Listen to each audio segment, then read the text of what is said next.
Bueno, el tema de hoy día va a ser lo que es visibilidad y los criterios para poder trazar el perfil longitudinal de la subrasante.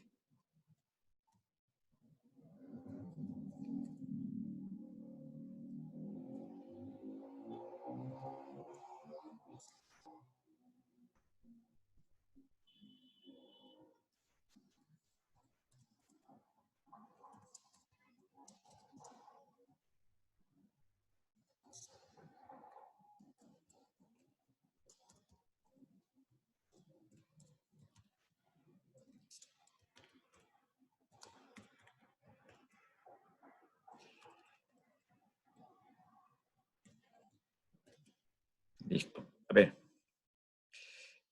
Voy a pasar lista. El señor Aire. Ingeniero, buenas tardes. Aire presente. Álvarez. Buenas tardes. Ya. Apasa. Pasa presente, ingeniero. Pizarro. Presente, ingeniero. Brañez. Presente, ingeniero. Cabanillas. Cisneros. Buenas tardes, presente. Buenas tardes. Díaz. Presente. Guamán. Presente, ingeniero. Iparraguirre. ¿Dónde está? Isubailas. Sandra Presente. Angela. Ya. La señorita Sandra Angela. Ángela. Presente, ingeniero. Buenas tardes. Buenas tardes. Lazo Quispe. Presente, ingeniero. Buenas tardes. Buenas tardes. Linares Suico. Presente, ingeniero. Lizarra Chávez. Presente, ingeniero. Loarte Cos. Presente, ingeniero. Bueno, Martínez López. Presente, ingeniero. Mendoza Arévalo. Presente, ingeniero. Miguel Zulca. Muñoz Burga. Presente, ingeniero. Neira Oncoy. Palacios Jiménez. Puma Quispe. Rivera Alfaro. Buenas tardes, ingeniero. Presente. Buenas tardes. Ronceros Ponce. Presente. Rosales Calderón. Presente, ingeniero. Sicos Cama.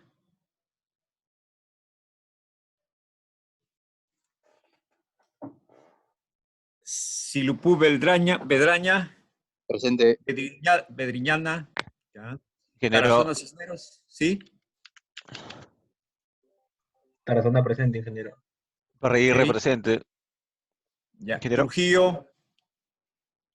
Trujillo. Trujillo presente, ingeniero. Buenas tardes. Villalba. Buenas tardes. Villalba. Viola presente, ingeniero. Buenas tardes. Villanueva. Buenas tardes. Presente, ingeniero. Buenas tardes. Ya.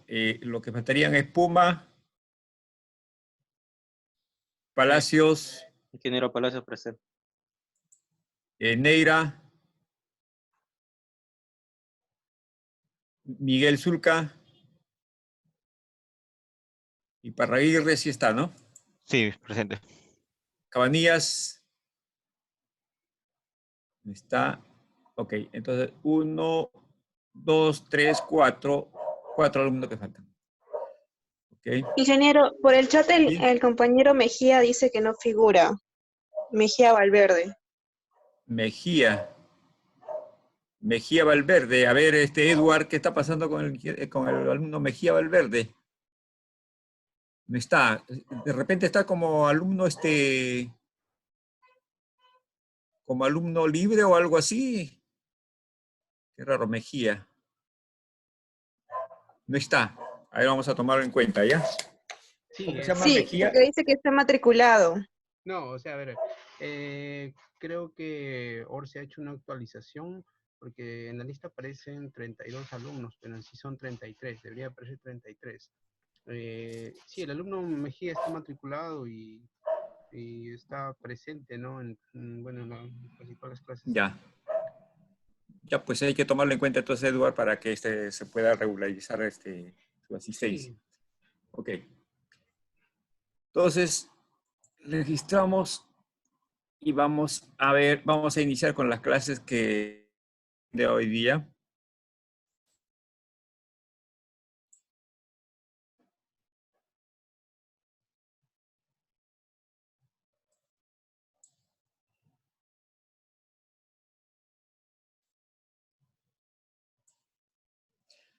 Bueno, el tema que hoy día nos toca exponer o tratar conjuntamente con ustedes es el tema de la distancia de visibilidad. ¿Ok? Entonces, vamos a ver. A ver, por favor, ¿me puede confirmar si observan bien la pantalla? ¿Sí? Sí, se observa. Sí, Ya, ingeniero, correcto. distancia de Ya. visibilidad. Ok, muy bien, muchas gracias. La distancia de visibilidad, pues, está presente en en todo el sistema de transporte, porque básicamente es una característica principal que tiene que existir para el tránsito vehicular. Incluso en el quehacer diario de una persona tiene que tener una distancia de visibilidad para poder caminar por la ruta por donde está emprendiendo, ¿no? Entonces hay varios tipos de distancia de visibilidad. Se llaman de parada, de adelantamiento y de cruce. Lo que nos interesa a nosotros son esas dos primeras, la distancia de parada y distancia de adelantamiento para fines del diseño de la carretera, y el de cruce básicamente son para cuando se tiene que llegar a algunas intersecciones que hubiera en la vía o en las zonas urbanas. ¿Ok? Pero entonces tenemos que preguntarnos acá, por ejemplo, en esta figura, estamos detrás del camión. ¿Puedo adelantarlo? ¿Puedo adelantar el camión?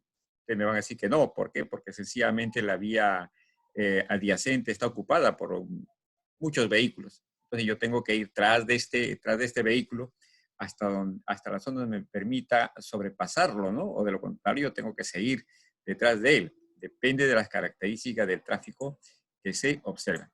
Entonces, la distancia de visibilidad se presenta, tiene varios entornos. Por ejemplo, la distancia de visibilidad en recta, ¿no? Estamos viendo acá, y acá, por ejemplo, podemos decir, a pesar que está en recta, esta es una calzada de dos carriles, hay una señal donde me dice que es prohibido cruzar a la otra ruta. Entonces, debe haber una razón para que me prohíban, a pesar que yo tengo una buena visibilidad. Entonces, el tema es que ya está señalizada, ya está prevista el por qué. Yo, para ello, sencillamente tengo que visualizar hacia adelante todo el espacio que tengo para no tener sorpresas en el camino, ¿no? Entonces, acá, por ejemplo, podemos ver una figura donde apreciamos el camino libre, ¿no? En una sección recta. También esa sección recta se puede ver en tramos cortos, no tan grande como el anterior. Entonces, acá podría ser que, por ejemplo, estamos detrás de un bus que no nos deja ver hacia adelante. Entonces, no podemos sobrepasarlo, porque además acá hay una señal que me dice prohibido ir al carril de sentido contrario, o sea, prohibido sobrepasar. Hay algunos señores a veces cuando encuentran este espacio a la derecha tratan de ir por la derecha, entonces, lo cual no es correcto, ¿no? Entonces se tiene que ir viendo, por ejemplo, acá hay una señal sencillamente que ustedes perciben, ¿no? Entonces que sencillamente dice prohibido sobrepasar, ¿no? Pero a veces cuando el bus está un poco más acá hacia nosotros, sencillamente no lo vamos a visualizar. Entonces es necesario colocar unas señales en este lado donde se diga prohibido sobrepasar. Entonces no siempre se colocan las señales en el lado derecho, también se puede poner al lado izquierdo para que en este tipo de situaciones el usuario, como estamos acá, sencillamente pueda visualizar esa situación que no puede cruzar. También hay secciones rectas donde tenemos otro problema. Por ejemplo, tenemos una curva vertical cóncava y una convexa. Ingeniero, una consulta. ¿Sí? En la imagen Sí, anterior que mostró, sí. si hay una señal horizontal, esas las dos líneas amarillas, que ya Sí. eso significa que no se puede adelantar. ¿También es necesario poner otra señal vertical, como le está poniendo así el letrero, de no adelantar? ¿O es Claro, que ha pasado? claro, porque probablemente debe haber algún motivo. Por ejemplo, acá no estamos visualizando, probablemente estamos acercándonos a un túnel, ¿no? Entonces para poder darle fuerza a esta señal horizontal, sencillamente se pone estas señales acá al lado derecho. Entonces el usuario, al ver estas dos señales, tiene que sencillamente darle importancia a esto, ¿no? Ingeniero, pero ahí adelantar sería un suicidio prácticamente. Definitivamente, pero vamos a ver a los suicidas más adelante, ¿ya? Por eso que sencillamente, por hacer ese tipo de operaciones, de que hay eventos donde sencillamente se convierten en desastres, pues, ¿no? Con los resultados que a veces en los medios de comunicación nos enteramos. Entonces acá, por ejemplo, tenemos una sección en recta, pero tenemos esta curva cóncava y convexa, y con una serie de señales prácticamente que distrae al usuario, ¿no? Y además hay un asunto bastante importante, esto por seguridad vial. Estos letreros, sencillamente, la cantidad de letreros no debería haber, porque sencillamente cansa al usuario y demás. Estos pedestales son muy peligrosos, porque esta es la zona de seguridad del usuario. ¿Por qué? Porque en el caso de que el vehículo se despiste, se va a estrellar contra estos pedestales. Lo que debe estar esto es sencillamente de que estos pedestales deben estar acá más o menos 10 centímetros que debe sobresalir. Y estos postes deben ser rompibles, o sea, tiene que tener unos perdos que al ser impactados caigan las señales. Entonces, esto es un desastre. Hay muchas señales en la red vial nacional que están así, ¿no? Entonces, no hay una uniformidad o un criterio. En el manual de seguridad vial que ha emitido el MTC ya se está obligando sencillamente a no hacer este tipo de obras. Incluso encarecen las obras estas, ¿no? No tiene justificación para hacer esto. Estos pedestales, porque acá sencillamente no está protegiendo al usuario, sino está protegiendo la señal, de cuál es más importante en caso de un impacto. Entonces hay que ponerlo a ver, porque si estos elementos no existieran, el vehículo que se despista sencillamente podía correr acá al costado y se detiene, ¿no? Entonces ese es el concepto de seguridad vial. Probablemente vamos a ir hablando de seguridad vial con estos temas porque es bastante importante que ya ustedes vayan conociendo. Por ejemplo, acá estamos en una zona de curva horizontal donde ya hay una cola, ¿no? Acá nosotros estamos visualizando por la ventana trasera del vehículo y hay una cola que viene acá, ¿no? Entonces, y está en subida. Y acá también hay una señal donde dice prohibido pasar, ¿no? Y acá hay un bus que está intentando ir por el lado derecho. Esa es la desventaja cuando se pone unas bermas amplias, ¿no? Por eso que se recomienda que cuando las bermas son amplias, 2 metros, 2,50, sencillamente se tiene que tener algunos elementos que desanimen a estos señores a ingresar, porque esta es una ambulancia y está sencillamente cumpliendo con lo que le dice. Por ejemplo, acá estamos viendo detrás de un bus, sencillamente no podemos sobrepasar porque tenemos una cola grande, porque para poder sobrepasar, y probablemente este automóvil puede pasar y de repente necesitamos bastante longitud y tempestivamente puede presentarse un vehículo. Y acá no te dejan espacio estos vehículos que están ahí alineados al lado derecho. ¿Okay? Acá, por ejemplo, podemos ver, nosotros estamos yendo detrás de este bus y ustedes pueden ver acá el camión y una camioneta acá atrás, ¿no? Entonces, pueden ver ustedes acá, cuando vemos la secuencia, el camión, este camión que estaba acá no se visualiza, pero seguramente ha estado detrás al costado de nosotros o delante de este bus que por lo que no lo vemos. Entonces, pero sí aparece el camión, sobrepasa esa camioneta y ese camión, y el bus lo adelanta, y nosotros también vamos detrás de él, ¿no? Este es un viaje que hicimos de Arequipa a Camaná, y sencillamente ustedes pueden ver que el bus logra entrar, pero nosotros que estamos en la camioneta sencillamente tenemos que entrar prácticamente acelerando para no impactar con este carro, porque ustedes pueden ver acá, el chofer de este vehículo ya prácticamente ha hecho una operación o una maniobra evasiva, porque puede ver la llanta, ¿no? La llanta está yendo hacia el lado derecho, ¿no? Y este señor también girando para acá a la derecha. Entonces, a veces son maniobras que se hacen en forma tempestiva, pero el tema es, en resumen acá, este señor tan adelante y cómo aparece después, cómo aparecemos por seguir al otro, ¿no? Por seguir al otro bus. Entonces, ingeniero, sí. Ingeniero, en la imagen anterior, usted, bueno, la camioneta quiso adelantar, ¿no? Y tuvo que regresar de manera violenta a su carril. Claro. Yo estoy viajando en esta camioneta que estamos acá atrás. Yo estoy de copiloto prácticamente. Era un proyecto que fuimos a hacer allá a Camaná y teníamos que ir vía aérea a Arequipa y de Arequipa estamos yendo a Camaná, ¿no? Entonces, por eso hay estas secuencias de fotografías que se puede observar, ¿no? Entonces, siempre por eso el conductor tiene que, no debe confiar en ponerse detrás del otro vehículo para pasar, sino que este entra y te deja así, ¿no? Con el otro señor. Entonces, ahí hay que tener mucho cuidado, ¿no? Entonces, por ejemplo, acá estamos yendo detrás de este tráiler, ¿no? Acá, por ejemplo, estamos detrás del bus, pero el bus adelantó, ya pasó, y a nosotros nos deja detrás del tráiler, ¿no? Y entonces vamos avanzando. Pero también, por ejemplo, la visibilidad, pues, en una autopista es así hermosa, ¿no? Amplia. Entonces acá tú no necesitas de espacio para sobrepasar un vehículo. Tú puedes tranquilamente pasar. Entonces, la necesidad de visibilidad generalmente se presenta en la característica de esta que estamos hablando, que es carreteras de una calzada con carriles para cada sentido, ¿no? Entonces, en este tipo de autopistas no hay ese tema. El único tema que hay que tomar en cuenta es la distancia de visibilidad de parada. ¿Por qué? Porque a veces ahí han habido accidentes donde los conductores que están en el mismo carril, el que está atrás sencillamente no se da cuenta que el otro va a una velocidad demasiado baja o de lo contrario para intempestivamente, ¿no? Entonces ahí vienen los problemas. También tenemos no solamente el recto, sino zona de curva. Ustedes pueden ver acá, está girando el vehículo. Entonces, ¿cuál es su distancia de visibilidad acá? ¿Cuál es la distancia de visibilidad? Acá, por ejemplo, está libre, pero cuando aumenta el flujo de vehículos, sencillamente acá ya va a ser algo peligroso. Por ejemplo, acá este señor está pegado hacia la línea central, porque él piensa que se da cuenta de que no hay muchos vehículos, así que va confiado. Pero si fuera intenso el tráfico, tiene que pegarse a su derecha, entonces no se está pegando a su derecha, ¿no? Entonces, acá ustedes pueden ver sencillamente cuál es la distancia. Acá, para poder mejorar la distancia, sencillamente que ha tenido que cortarse el talud de acá, ¿no? Entonces, como una banqueta que les pueda visualizar hasta una cierta distancia para que pueda conducir el vehículo en forma segura, ¿no? Entonces, en estos casos no se puede sobrepasar, porque si ya tú haces la maniobra de pasarlo y aparece el tráiler, ¿no? Entonces, a pesar que la señal está acá, que se está divirtiendo, que es prohibido sobrepasar, ¿no? Y en este tipo de tráfico hay que tener mucho cuidado. También el otro tema es, por ejemplo, cuando uno entra al caso de este túnel, ¿no?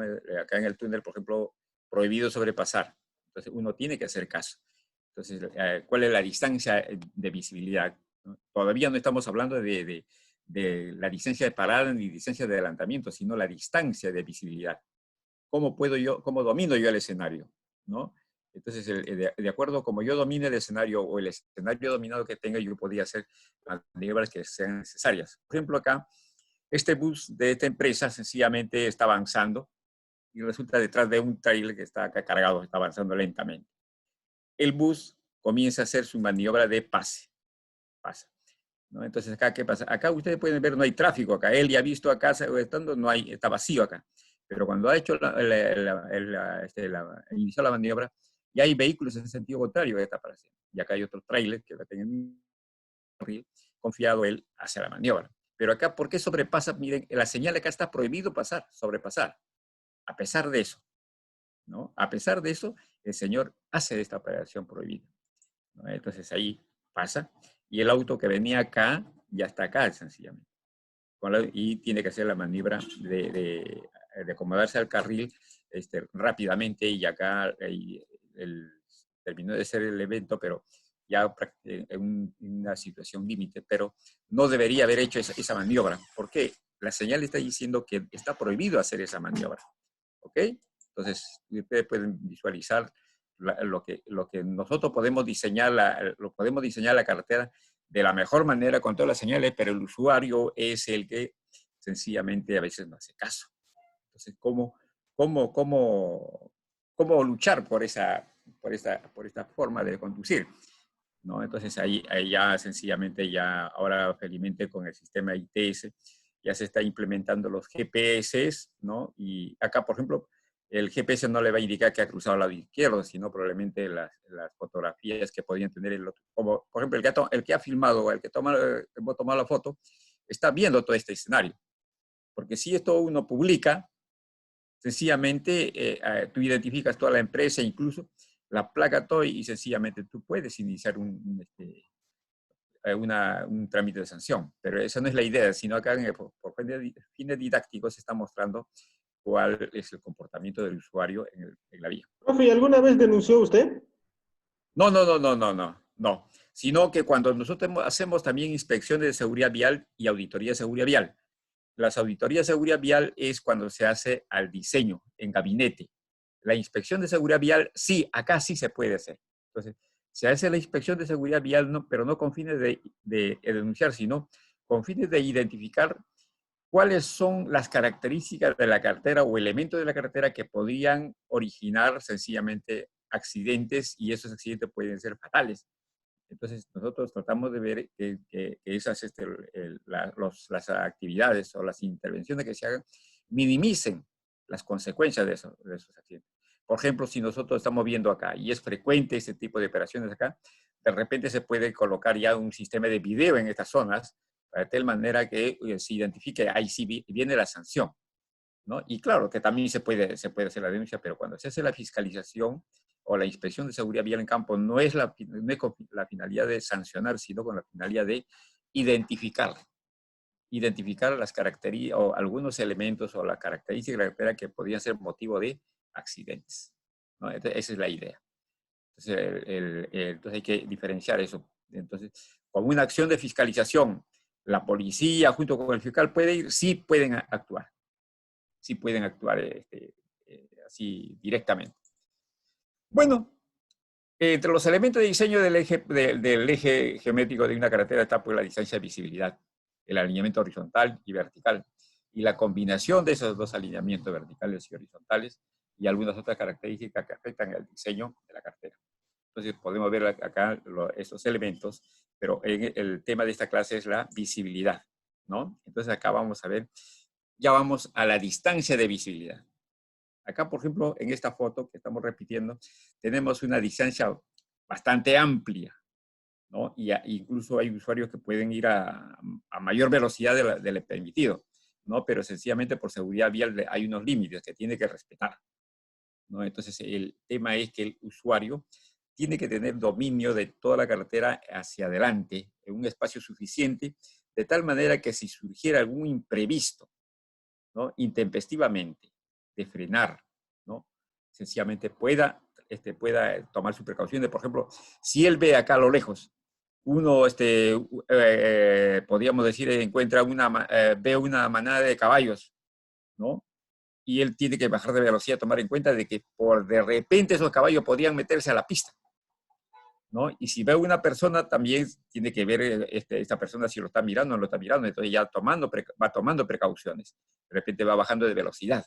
O si está yendo a una excesiva velocidad, más de lo permitido, tiene que bajar de velocidad. Entonces esa licencia de visibilidad te permite dominar el escenario y para hacer las maniobras que sean necesarias.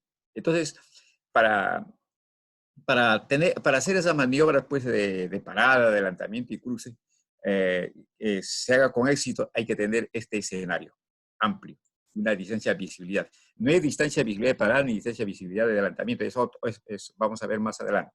Entonces acá, para ello, para esa distancia de visibilidad, por ejemplo, hay que tomar en cuenta lo siguiente, la capacidad del conductor.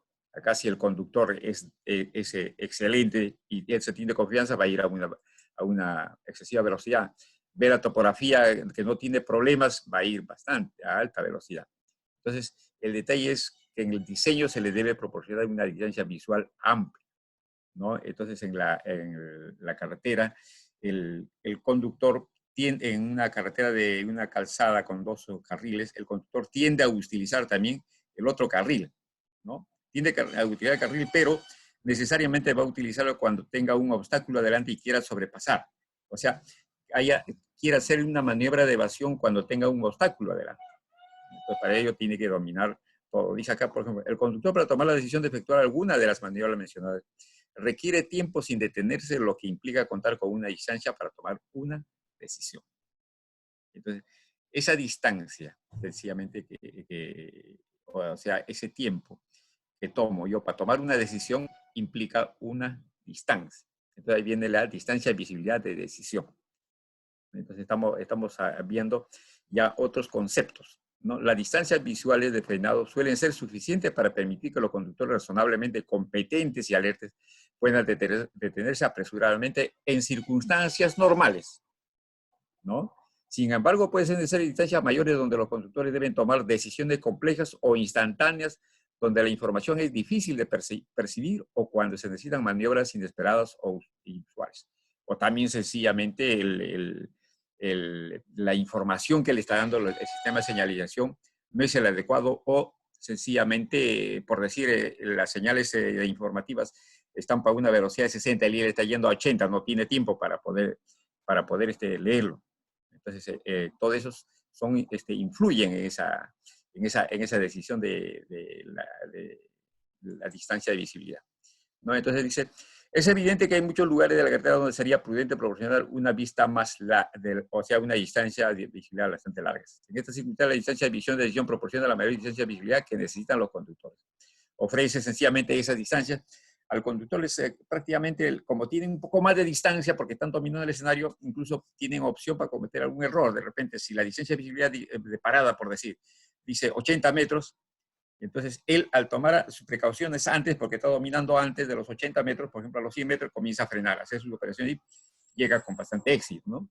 Entonces, esa es la idea. Entonces, acá, la distancia visual de decisión es la distancia necesaria para que un conductor detecte una situación inesperada o fuente de información difícil de percibir o condición en el entorno de la carretera que podría ser, por ejemplo, de forma cerrada. Por ejemplo, esas señales que hemos visto, sencillamente me puede inducir a cometer algún error porque no tengo tiempo para leer todas las señales que están ahí, ¿no? Entonces, entonces, ¿cuál es la amenaza? Como le digo, esa manada de caballos que está al costado, de repente es una amenaza. Entonces, yo tengo que empezar a hacer mis maniobras de parada sencillamente en forma anticipada, más o menos, y de tal manera pues se pueda tener éxito en las maniobras que estoy efectuando, ¿no? Entonces, por ejemplo, dice acá, ubicaciones críticas donde es probable ocurran varios tipos de errores y donde es deseable proporcionar distancia de visión de dirección son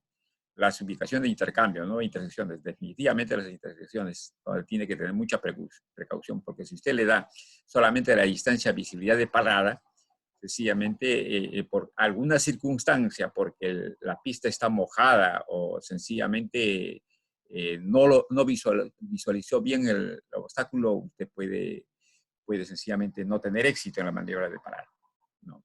O por ejemplo, el cambio de sección transversal, ¿no? En la zona de peaje, o donde se reducen los carriles, ¿no? O sencillamente haya un ruido visual como el que hemos visto, ¿no? En la cantidad de letreros que están a los costados.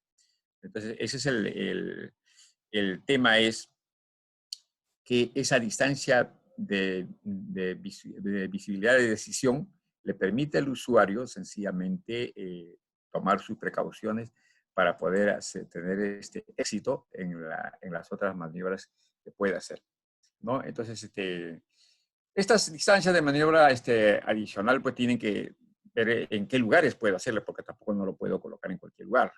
Entonces tendré que de repente cambiar de lugares. Entonces cuando me sea técnico y económicamente factible, sencillamente los hacemos. Entonces los valores y el procedimiento obtenido es a partir de ensayos empíricos que se han hecho, ¿no? Y eso es lo que ha demostrado que es buena tener. Por ejemplo, en estas normas no se habla de distancia de visibilidad, ni tampoco se habla de distancia de visibilidad de decisión. Solamente se habla de distancia de visibilidad de parada y distancia de visibilidad de adelantamiento y distancia de visibilidad de cruce. O sea, ya cuando se te presenta el evento, ¿no? Entonces, entonces si se te presenta el evento, ¿no? En una condición normal probablemente tengas éxito, pero si se te presenta el evento en una condición extraordinaria o en situaciones críticas, tiene que haber tenido una buena, o tomar sus precauciones para dominar el escenario, ¿no? Por ejemplo, acá Ashton presenta una tabla para cada tipo de velocidad y para cada tipo de maniobra y zona que va a hacer. ¿Cuál sería? Por ejemplo, dice, la maniobra tipo A solamente es en carreteras en zona rural, donde toma prácticamente un tiempo de 3 segundos, ¿no? Entonces, ya no es 2.5, entonces 3 segundos. Maniobra tipo B para detenerse en una zona urbana, ya toma el tiempo de 9.1 segundos. ¿Ok? Ya no es el 2.5 segundos que te dan. Entonces más o menos, bajo estos parámetros, uno aplica en la fórmula que tenemos, sencillamente me va a dar una distancia mayor. O sea, esa distancia mayor es el que se denomina la distancia de visibilidad. O sea, para hacer las evaluaciones de la maniobra de evasión, evasión, ¿no? Entonces, para que no puedas tú llegar al desastre, ¿no? Entonces vamos a ver un poquito más adelante algunos incidentes sobre ese tema. Y la maniobra de tipo C, que están hablando acá, es en zona, por ejemplo, hay cambios de velocidad, trayectorias o direcciones. Por ejemplo, en una carretera rural, que toma en cuenta que más o menos 10 segundos a 11 segundos. Por ejemplo, sencillamente, esta pista que vemos acá, prácticamente me está dando ese tiempo, 10 a 11 segundos, estoy acá. Porque cuando yo llegue por acá, seguramente me va a demorar los 10, 8 segundos, no 10 segundos. A eso se refiere el tiempo. Entonces, yo domino ese escenario, sí, pues en una distancia que me permite viajar durante 10 segundos a la velocidad del proyecto que está acá, ¿no? Y así también la evasión de tipo D, el cambio de velocidad de trayectoria, ya sea en carreteras o calles suburbanas y también en zonas urbanos, rurales, o sea, el núcleo se dice urbano prácticamente en un entorno, ¿no? en una zona, donde te dice que tiene que dar 14 segundos de tiempo a tomar en cuenta para poder visualizar todo el escenario.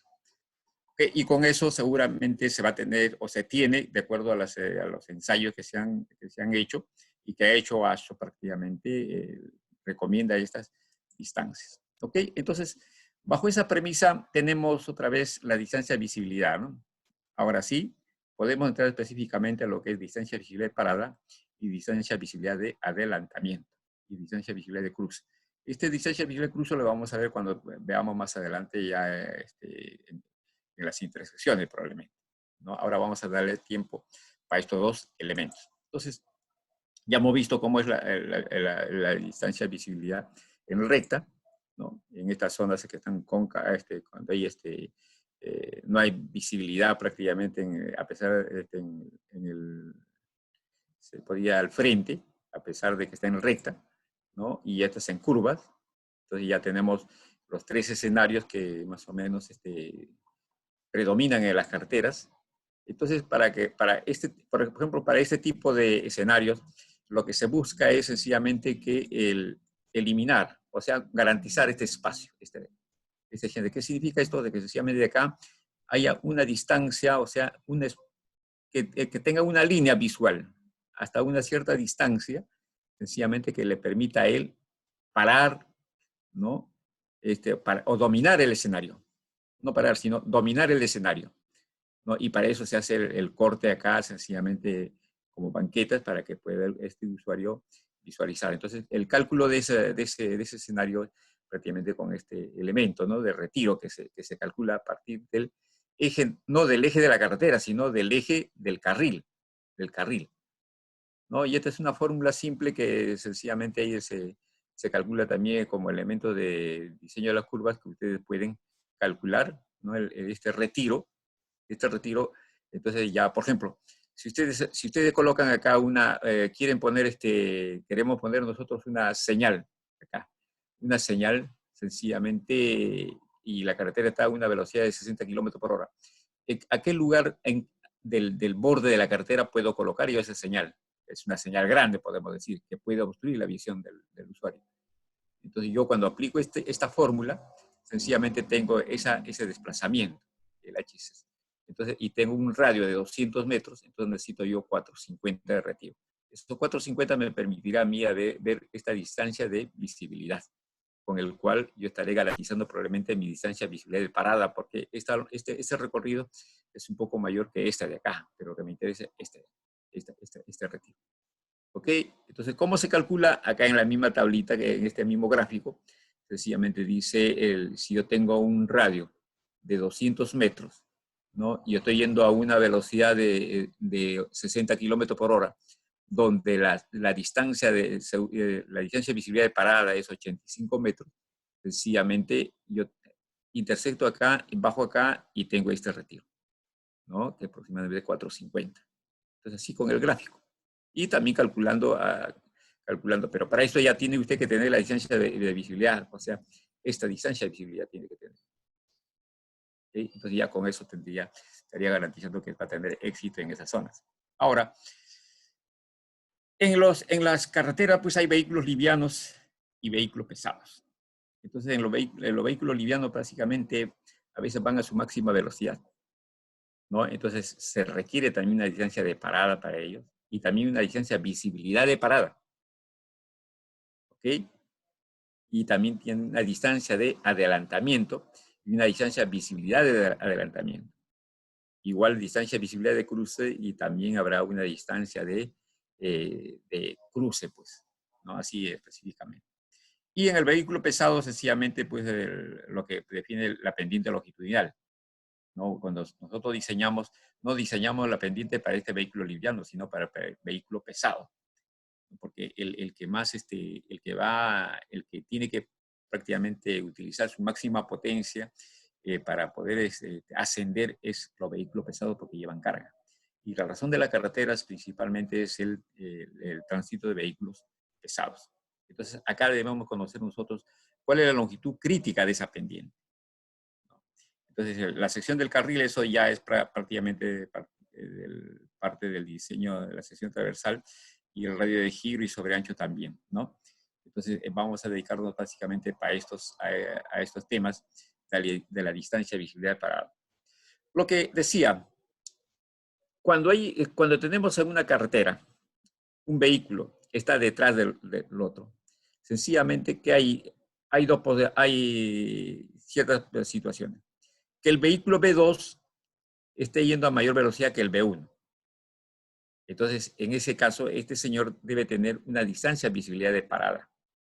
¿Ok? Entonces, cuando este señor llega a esta distancia de visibilidad de parada, por ejemplo, y resulta que no se da cuenta este señor y tiene que hacer una maniobra de evasión. Entonces, ahí sencillamente hay un conflicto concurrente. Entonces, ¿qué pasa? Cuando se presenta esa situación, este señor se tiene que poner detrás de este carro que está a menor velocidad, como vimos en la escena al comienzo de... Espera, o sea, va detrás. Esa es una solución. O sea, adapta su velocidad. B2 igual a B1. ¿Ok? Entonces, o caso contrario, lo adelanta. Y si no puede hacer adelantarlo o ponerse a la velocidad, sencillamente la otra alternativa es impactarlo. Y ahí viene el accidente, ¿no? O sea, tenemos tres alternativas prácticamente. Entonces, estos se llaman incidentes, o sea, tipo concurrente, ¿no? Entonces, ¿cuál es la solución? Sencillamente, ya hemos visto las tres.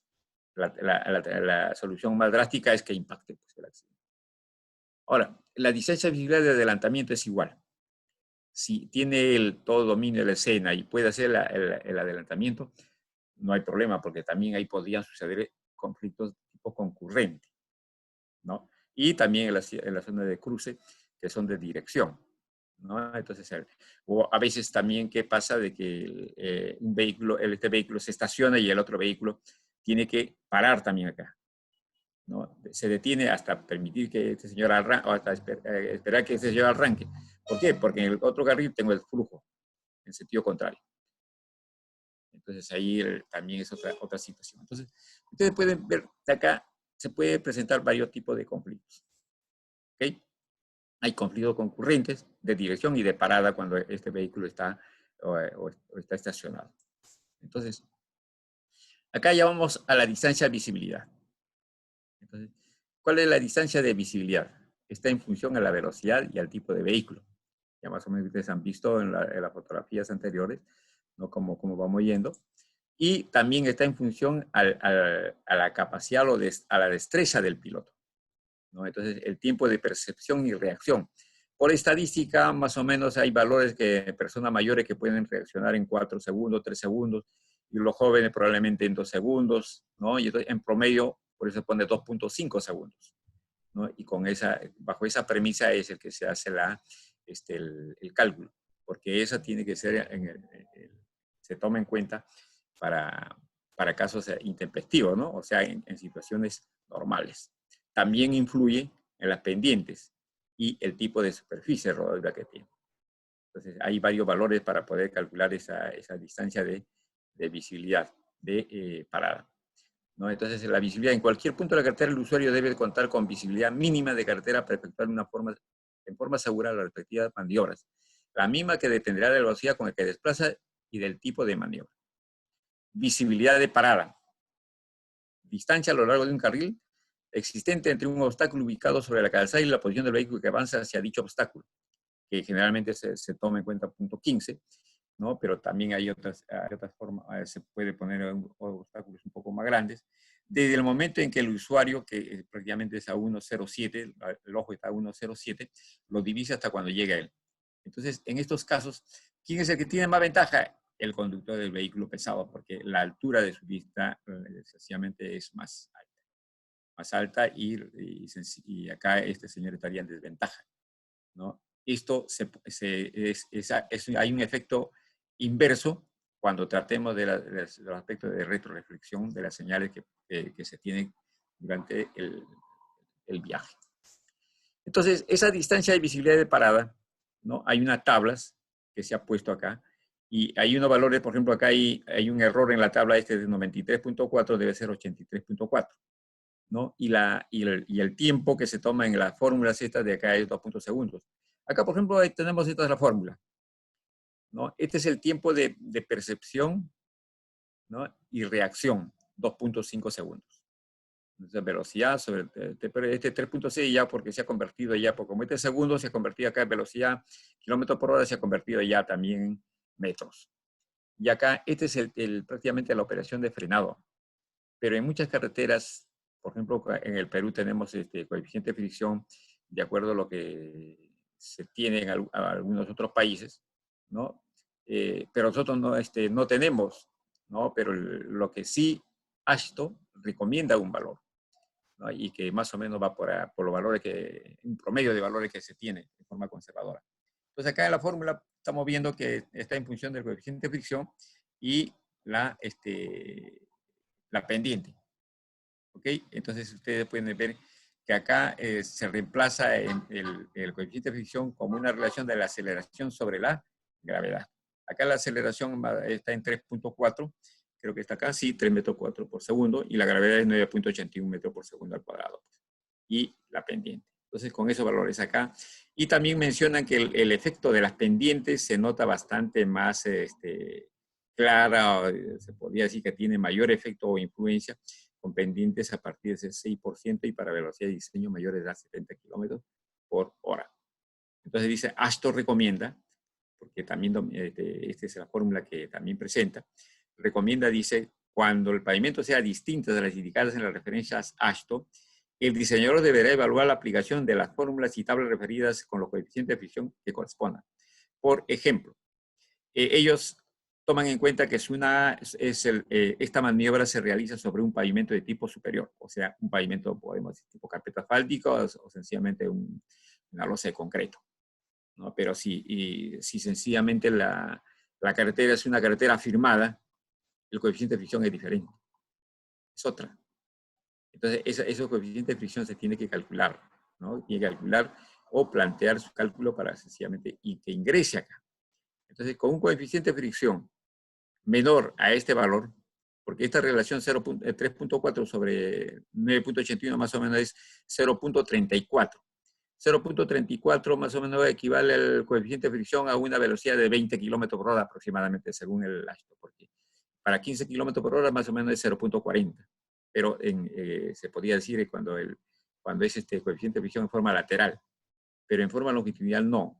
Está más o menos entre 0.34 como promedio para esa para 70, de acuerdo a esta norma coincide y las otras normas también coinciden más o menos para 70 kilómetros, 60 kilómetros por hora. Entonces, estaríamos en forma conservadora garantizando los diseños que se tienen. ¿Okay? Entonces, ya tienen ustedes los valores que han sido calculados y son redondeados en esta tabla. ¿Okay? Entonces, acá ya estamos volviendo a repetir acá lo que decía ahí atrás. Entonces, la visibilidad de parada sencillamente es a lo largo del carril que existe entre un obstáculo situado, pero siempre se mide en la línea del carril por donde uno está viajando. ¿Ok? Entonces, ahí estos valores de 1.10, 1.50 de altura, ya lo hemos mencionado, que en otro caso es 1.07, ¿no? Y también acá hay una distancia de visibilidad de parada en pendiente, ¿no? Sencillamente toma en cuenta 3, 6, 9, 3%, 6% y 9%. Entonces hay valores que acá, por ejemplo, hay errores corregirlos, o aplican la fórmula, con esta pendiente le va a salir los verdaderos valores que están acá. Hay unos errores acá, errores materiales en estas tablas.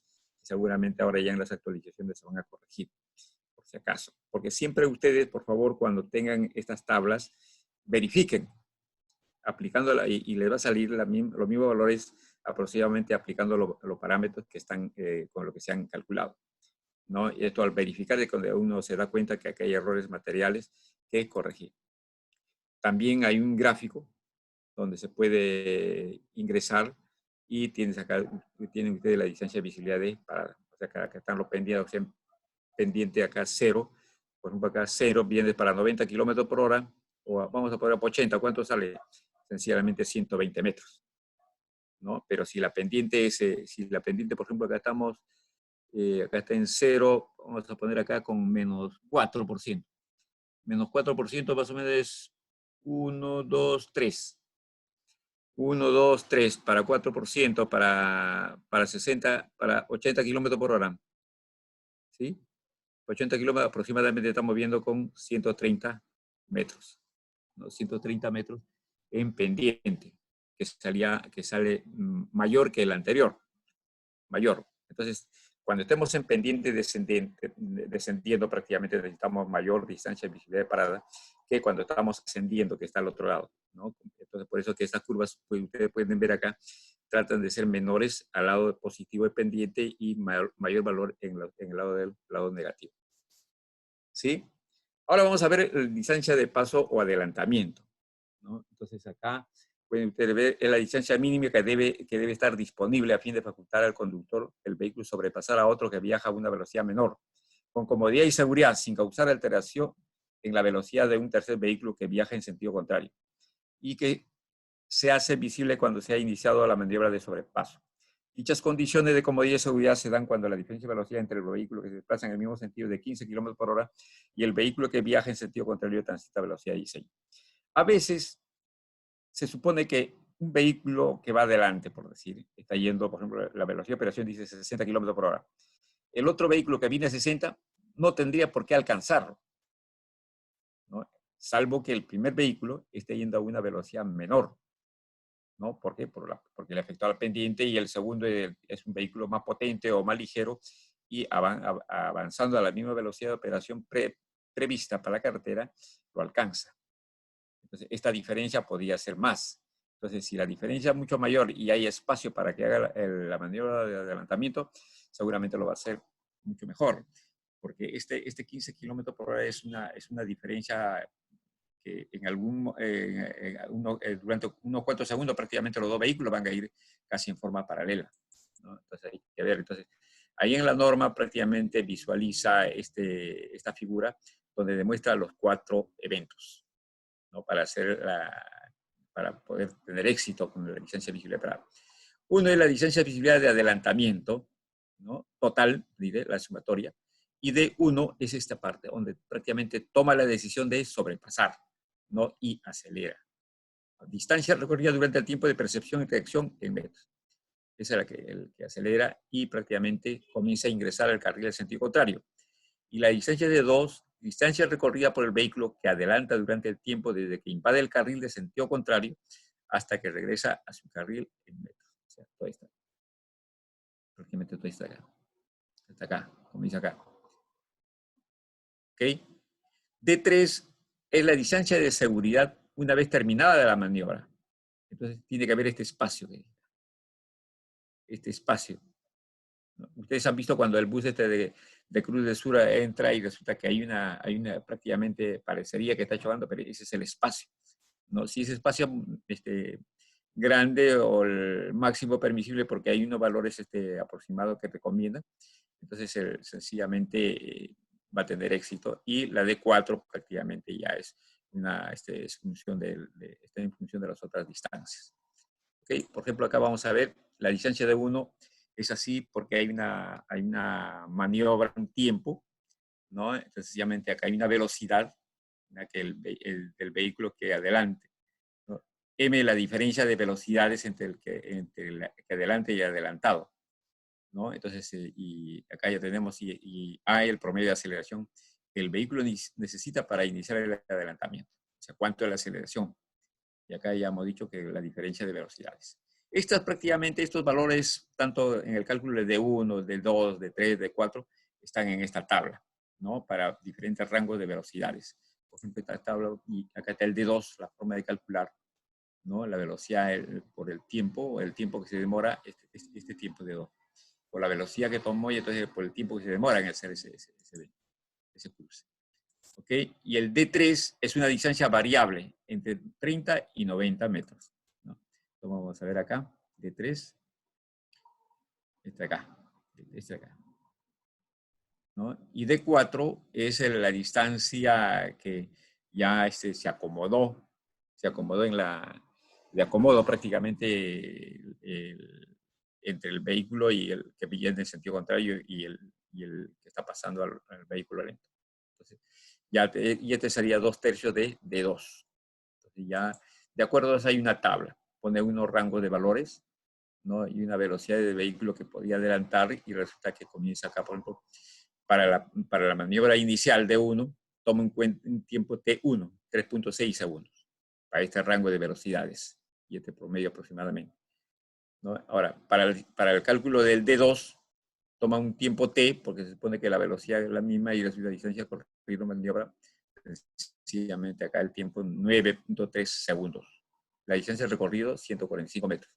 La distancia de seguridad, distancia del recorrido de la maniobra, 30 metros. Por eso toma en cuenta acá como 30 a 90 metros, un valor más o menos de acuerdo a la velocidad que se distribuye así, entre el rango de 60 a 90, 60 a 80, 66 a 80, 55. En el rango de 81 a 95, 75 y 96 a 110 se toma en cuenta eso. Por ejemplo, si ustedes hacen su carretera, ¿no? Su carretera le dice a 40 kilómetros por hora, no está en este rango, está debajo, toman el mínimo, pues. Toman el mínimo, ¿no? Para estos valores, ¿no? Entonces, eso es lo mínimo permisible. Vehículos entonces, en la distancia de 2, ya cuando los dos vehículos están en el sentido contrario, es 97. Después de aplicar la fórmula de 2/3 de 2. Sí, pues, 2/3 de 2.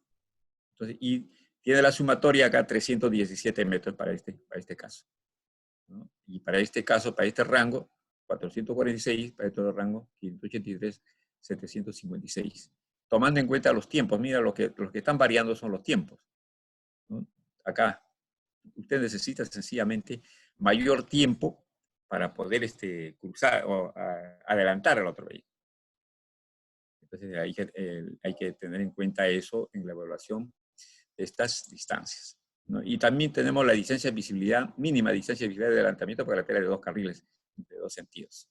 Entonces, sencillamente yo estoy viajando a 60 kilómetros por hora y acá yo tengo que tener un valor de 410 metros prácticamente de distancia de visibilidad de adelantamiento.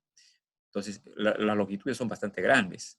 Entonces, muchas de las carreteras, la capacidad y el nivel de servicio se mide también por la capacidad sí, pues, el porcentaje de tramos que permiten el adelantamiento. Entonces, hay carreteras que, por ejemplo, en el 10% de su tramo permite el adelantamiento, entonces ahí hay problemas. Entonces, se evalúa. Lo ideal es que sencillamente tenga un alto porcentaje de tramos de adelantamiento. En ese caso se dirá, la carretera tiene un buen nivel de servicio. ¿Okay? Entonces ya ustedes pueden ver, tenemos distancia de visibilidad de parada, distancia de visibilidad de adelantamiento. Estamos viendo acá es velocidad de diseño en la tangente. Entonces ya tienen estos parámetros. Entonces, se debe procurar obtener que la máxima longitud de paso o adelantamiento sea superior a la mínima de la tabla anterior.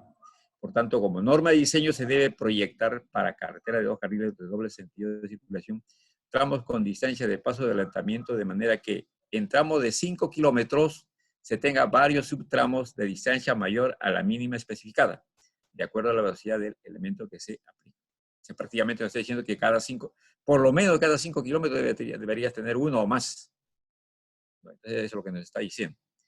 Entonces, si en 10 kilómetros no tiene ninguno, significa que no has previsto ese detalle, ¿no? esa característica. Para ordenar la circulación en relación con la maniobra de paso de adelantamiento se puede definir una zona de preaviso dentro de dentro de la que no se debe iniciar un adelantamiento, pero sí se puede completar uno iniciado con anterioridad. Una zona de prohibición propiamente dicha, dentro de lo que no se puede invadir el carril contrario. Ya hemos visto esas señales que está prohibido usar. En carretera de 2 carriles con doble sentido de circulación, debido a su repercusión en el nivel de servicio y sobre todo en la seguridad de circulación, se debe tratar de disponer de las máximas longitudes con posibilidad de adelantamiento de vehículos más lentos, siempre que la intensidad de circulación del sentido opuesto lo permita. Ese es el tema. Si la intensidad de vehículos en ambos sentidos es bastante alta, lamentablemente no se va a poder lograr. No se va a poder lograr esa distancia, a pesar que podría tener buenos tramos o un alto porcentaje de tramos con capacidad donde el vehículo pueda adelantar, pero cuando el flujo ya es intenso ya no se puede cumplir, ¿no? Entonces, esas longitudes están en la tabla 205.04. Estamos viendo acá, ¿no? Entonces acá dice, máxima longitud sin visibilidad de paso de adelantamiento de sectores de conflicto. Este es las máximas longitudes que se admiten que no tengan distancia de visibilidad de adelantamiento. ¿Ok? Entonces, acá, por ejemplo, esta es una recomendación que es bueno tenerlo en cuenta. Las distintas normas existentes no introducen corrección a la distancia de adelantamiento por efecto de pendiente. Porque sencillamente, si por ejemplo un vehículo, el que adelanta, mejor dicho, la maniobra de adelantamiento está en un tramo en pendiente, entonces el fulano que va, o el conductor que va a adelantar está bajando, entonces tendrá mayor opción sencillamente de adelantarlo. ¿Por qué? Porque sencillamente el que viene en sentido contrario se supone que está subiendo y probablemente venga a una velocidad menor que la operación, ¿no? Y en la situación inversa será al revés, ¿no? Sin embargo, la capacidad de aceleración es menor en un terreno llano y por ello resulta conveniente considerar un margen de seguridad para pendiente mayor del 6%, según se señala a continuación.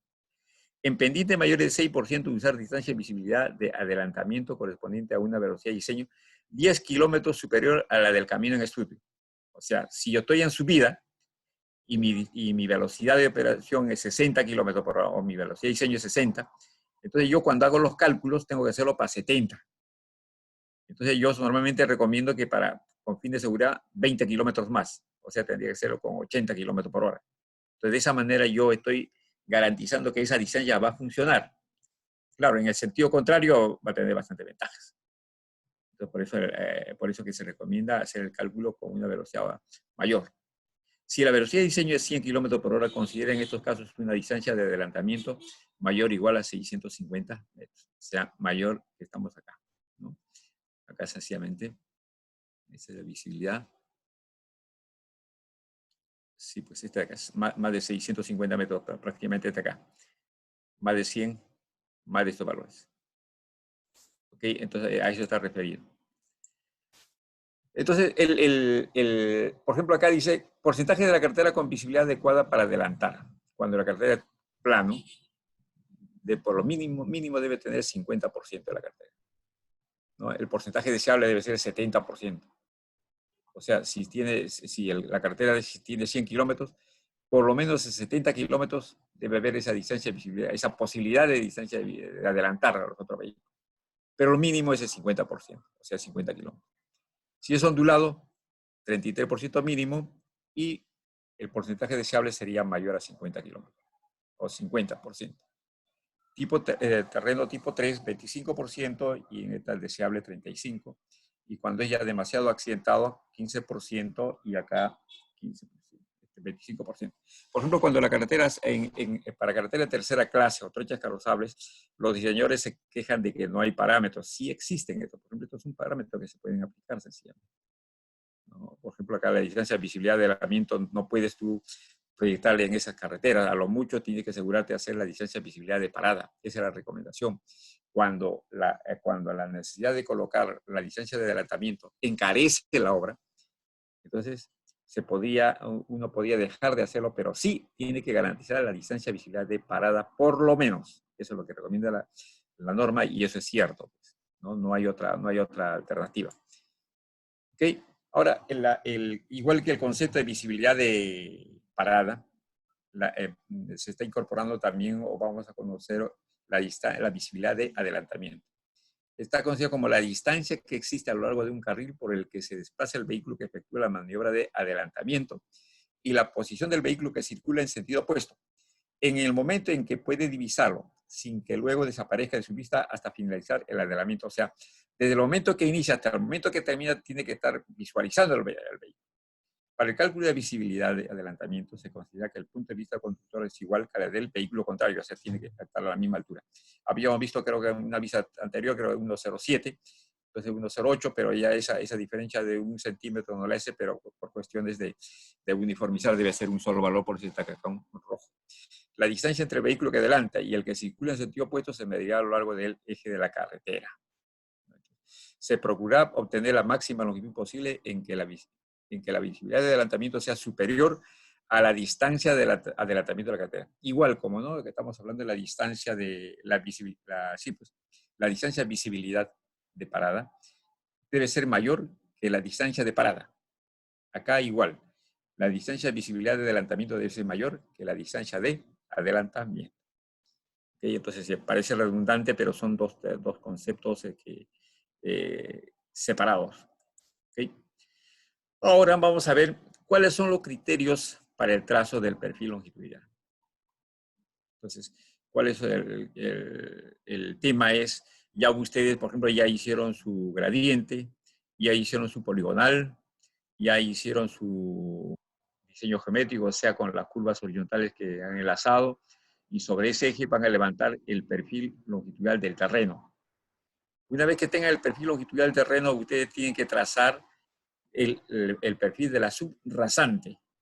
Entonces, el perfil de la subrasante. ¿Y qué es el perfil de la subrasante? Prácticamente es un eje, ¿no? Un eje sencillamente recto, que se va trazando en algunos tramos rectos, sencillamente son tramos, se podría, hay una sucesión de rectas, ¿no? Que se van uniendo y que después van a ser enlazadas con unas curvas verticales. Entonces, el detalle es cuáles son los criterios para trazar esos perfiles, ¿no? Igual como antes, por ejemplo, nos decían de que debemos tratar de cuidar de que haya una compensación de movimiento de tierras, que corte y relleno, correcto, criterios. En el alineamiento horizontal, algo semejante. Entonces, el tema es, acá también se maneja ese criterio, pero hay elementos que si antes son mandatorios. Por ejemplo, la ubicación de las quebradas, la ubicación de un puente, cómo atravesamos ese puente o cómo llegamos a ese puente. Por ejemplo, ya en esa vía, por ejemplo, estamos haciendo una carretera de rehabilitación o mejoramiento. Y resulta que de todas maneras tiene que pasar por este puente porque este puente está en muy buenas condiciones y cumple con el nivel de servicio y capacidad que se exige para la nueva carretera que se está mejorando. Por ejemplo, ese es tu punto de paso obligado. Entonces tienes tú que llevar tu rasante de tal manera que coincida con ese puente. ¿Ok? Entonces, una vez cuando ustedes tengan su plano, ¿no? Como esta, por ejemplo, una topografía accidentada y donde necesitas tú ganar altura, tiene que hacer estas curvas de desarrollo.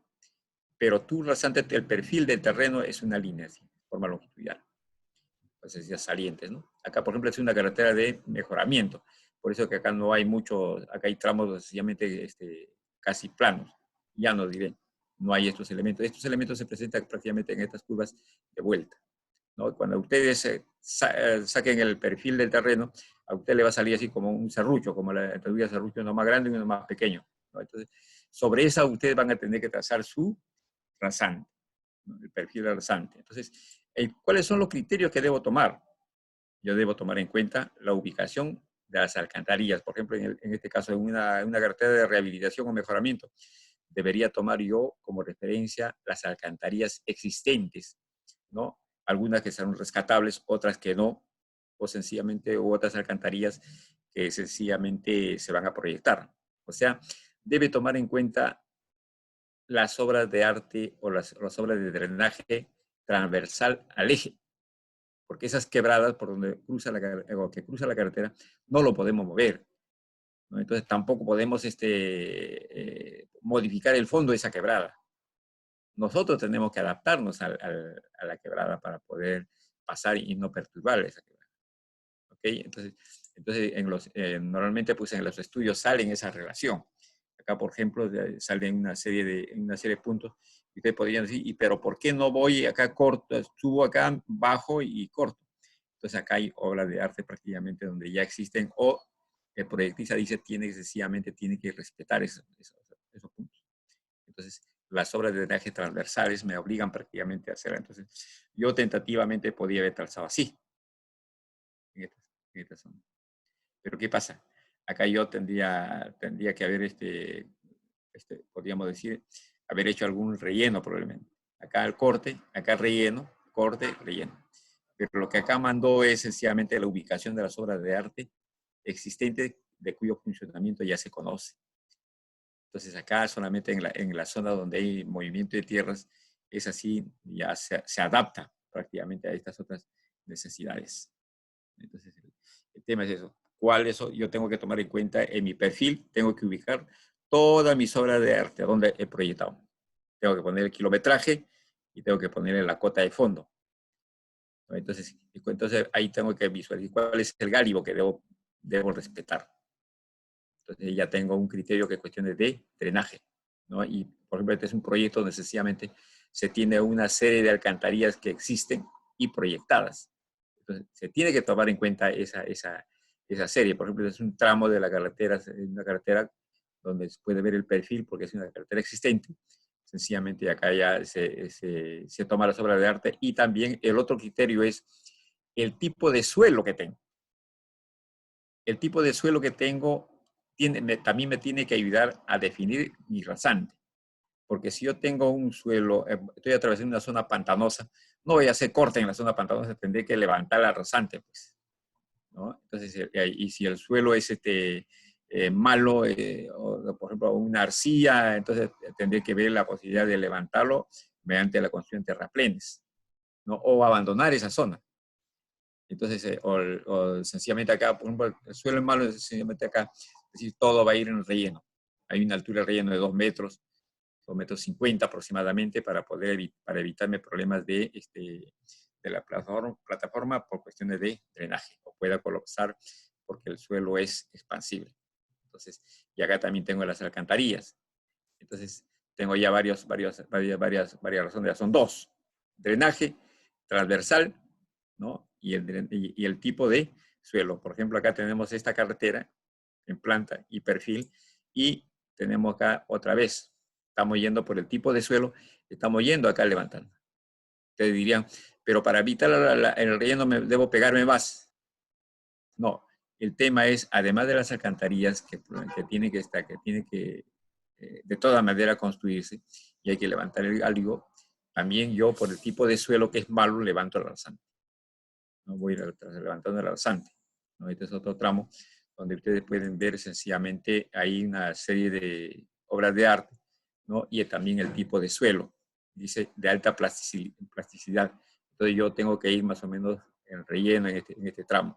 Probablemente en este tramo mejore el suelo, ¿no? Pero acá estoy obligado a pasar por esta zona, porque bajo y subo. Porque yo, por ejemplo, soy de la idea de no bajar y después subir, ¿no? Entonces, pero que a veces hay casos en que obligado tiene que hacer esto, bajar y subir, ¿no? Por eso que en la evaluación de los proyectos también salen cuántas subidas y cuántas bajadas. Para tomar en cuenta, por ejemplo, ¿sí? Ingeniero, pero, ejemplo, cuando hemos estado haciendo la línea de gradiente, caballero, algunos hemos tenido que bajar y subir porque a veces no llegábamos con esa pendiente y había que hacer curvas muy cerradas. Claro, por ejemplo, ya eso es un criterio, por ejemplo, desde el punto de vista de la topografía, ¿no? Ese es otro criterio que tiene que tomar en cuenta, ¿no? Entonces, acá, por ejemplo, estamos hablando del criterio de lo que es drenaje transversal y el suelo. El otro criterio de la topografía, ¿no? Que sencillamente tiene que haber trazado para llegar. Entonces, sencillamente usted dice, tengo que bajar. ¿Pero por qué? Para evitar una zona, podríamos decir, delenable, o para evitar una zona donde haya una falla. Pero cuando yo trazo mi gradiente, debo tratar de buscar una pendiente de tal manera que me permita un ascenso en forma sostenida. ¿Por qué? Cuando se traza gradiente aproximadamente es para unir puntos de paso obligado donde haya diferencia de cota bastante apreciable. Entonces, si yo fijo mi punto de paso acá y mi punto de paso acá obligado, de todas maneras tengo que, y otro punto de paso acá arriba, de todas maneras tengo que hacer esa bajada. ¿No? Entonces, ya es por eso que les digo de que es criterio. Ya. Porque si yo estoy, por ejemplo, esta es una quebrada, podríamos decir, seguramente si la quebrada viene de allá para acá, de repente yo pude haber llevado la gradiente hacia aguas arriba y probablemente no produzca esto, sino sencillamente podría yo tener así. ¿No? Entonces ya es por el factor de topografía. ¿Okay? Ya prácticamente tiene. Entonces, cuando ustedes toman el criterio del tipo de suelo, tienen que conocer pues, la estratigrafía del suelo. Esa estratigrafía se presenta en esta forma. Los estudios de suelos en una clasificación SUC y ASHTO. Entonces, y acá ya ustedes van diciendo, ¿sabe qué? Acá todo el suelo es mejor, entonces yo puedo trazar corte de 20 centímetros. Listo. Corte de 20 centímetros y pongo un terraplén sencillamente de 1 metro, tengo 80 respecto al terreno natural. Ahí está mi subrasante. Ya, ahora, si el suelo es malo, sencillamente, ¿sabe qué? Hay que eliminar todo esto, reemplazar, pero hay que poner 1 metro más de relleno. Entonces ya son criterios que van adoptando. De todas maneras, previa una evaluación técnica económica. Porque a veces hay proyectos donde el tema es de que este suelo es malo, tiene un CBR de 6%, tengo que reemplazar todo, ¿correcto? Y son kilómetros. Ya, pero también hay otra alternativa, sencillamente de estabilizar ese suelo. Entonces, si voy a estabilizar, ¿cómo pasa? Ya mejoro. Pero para evitar problemas, entonces en ese caso yo hago un terraplén o un relleno de medio metro o 1 metro más. Entonces, pero ya son criterios técnicos que tiene que asumir el jefe de proyecto en forma multicriterio con los otros especialistas que participan en el desarrollo del proyecto. ¿Ok? Entonces, ¿cuáles son los criterios para el trazo del perfil longitudinal? Y ya más o menos lo hemos visto ya. Sencillamente, drenaje, ¿no? Suelos, topografía, que ustedes acaban de mencionar. Entonces acá estamos viendo el diseño geométrico de perfil o alineamiento de está constituido por una serie de rectas enlazadas por curvas verticales parabólicas, ¿no? Los cuales dichas rectas son tangentes, en cuyo desarrollo el sentido de la pendiente se define según el avance de kilometraje. En positivas, aquella que implica un aumento de cota, y negativa la que disminuye. Entonces acá sencillamente esas pendientes debe permitir pues, que el vehículo transite en forma ininterrumpida. No vaya a estar haciendo que sencillamente llega a un lugar y se tenga que detener para hacer una maniobra o maniobra obligada de cambio de pendiente. No, tiene que tener continuidad. Es como una curva vertical cóncava sencillamente, no, convexa sencillamente no puede tener una punta, pues. Tiene que haber una transición, y eso lo vamos a ver más adelante. En general, el relieve del terreno es el elemento de control del radio de las curvas verticales que pueden ser cóncavas, convexas, y el de la velocidad de diseño y a su vez controla la distancia de visibilidad. Lo que acaba usted de decir de la topografía. El perfil longitudinal está controlado principalmente por la topografía y alineamiento. Acá está, ¿no? Horizontal, distancia de visibilidad, velocidad de proyecto, seguridad, costo de construcción, categoría de la vía, valores estéticos y drenajes. Entonces acá, por ejemplo, uno de los criterios en carretera de bajo volumen de tránsito o carretera de tercera clase, sencillamente a veces se hace pues, con una sección bastante restringida, pero hay el tránsito en ambos sentidos, pero pero no permite el tráfico que a la vez vayan en los dos sentidos. Entonces, ¿qué pasa? Se tendrá que adaptar se tendrá que hacer el ensanche de la plataforma. Una, sencillamente para permitir el retorno de los vehículos, cada 5 kilómetros, por decir. ¿No? Y otra, sencillamente para cuando el otro vehículo venga en sentido contrario, entonces sencillamente permita pasar. Entonces el otro se arrima en esa plazoleta de estacionamiento y pasa. En esa operación ha habido muchos accidentes. Entonces, esa infraestructura tiene que estar medida, tiene que estar diseñada, ¿no? Entonces, y también puede ser una zona de descanso para el usuario. O también puede ser unas zonas donde sencillamente para los turistas o para un mirador paisajístico, ¿no? Son elementos que ya el diseñador puede implementar en su carretera, dependiendo del tipo de carretera que tiene. Por ejemplo, en la carretera cuando uno viene Arequipa a Sicuán y tú vas cerca de, ahorita no me acuerdo el nombre, pero sí, hay una zona donde hay una curva donde uno ingresa y una plataforma amplia.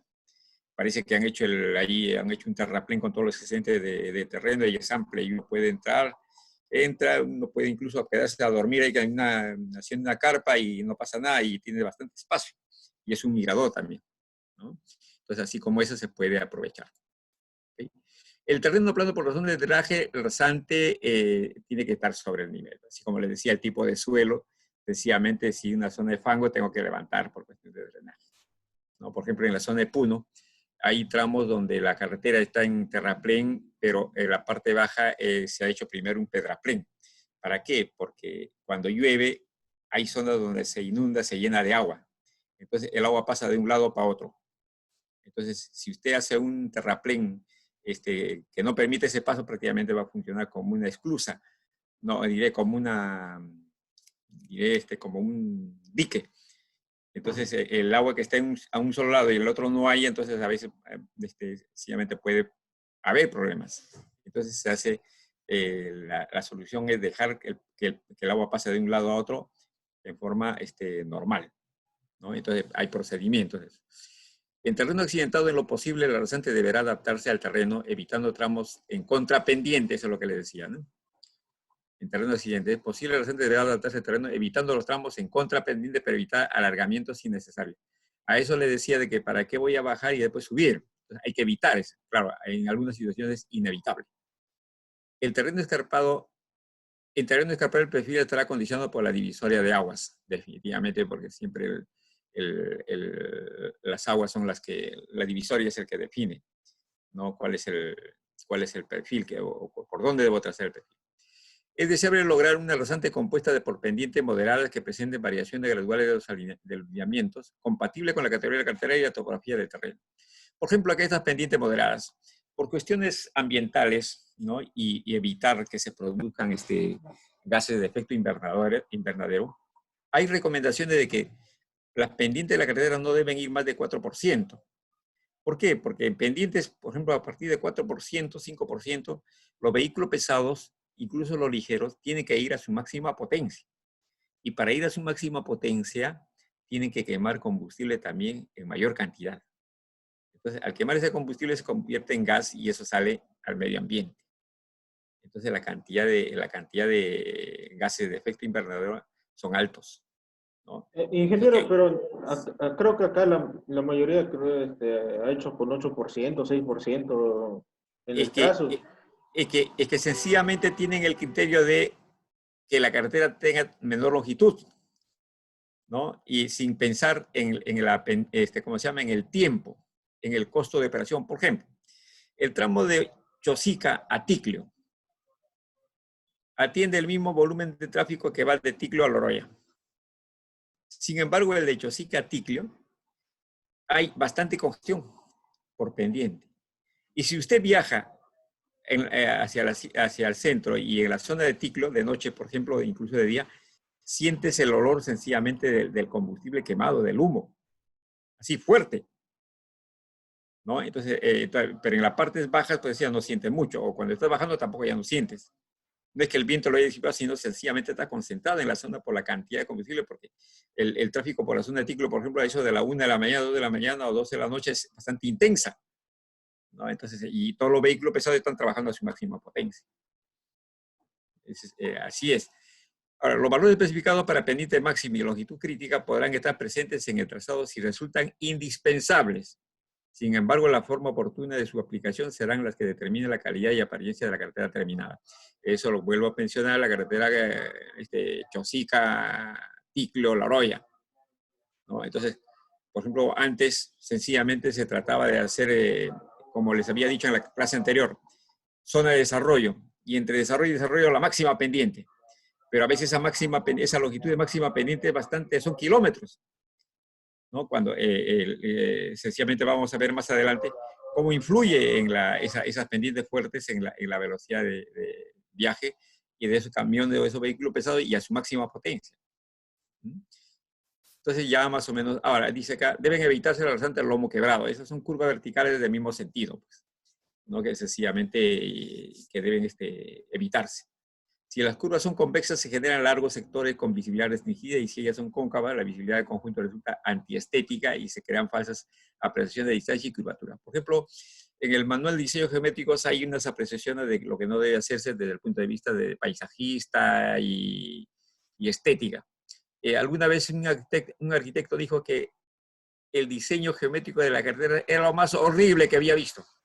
Claro, a los arquitectos pues les gusta, ¿cómo se llama? Cierta sinuosidad y curvatura más o menos moderada, ¿no? Entonces, pero a veces